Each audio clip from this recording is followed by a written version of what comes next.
Hello, in this video I'm gonna show you how to rotate the screen on your laptop. To rotate the screen, go to the settings. Now in the settings, go to System. In the system, you'll easily find Display.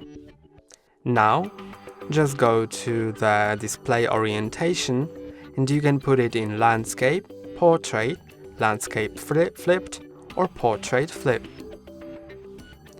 Now, as you can see, it works. I need to keep changes within the first 15 seconds after changing that, otherwise it will bring itself back to normal. Or you can just click on revert as well, so it will revert quicker. Now I'm gonna put it in portrait, for example, and it also works. I don't know how to point now because the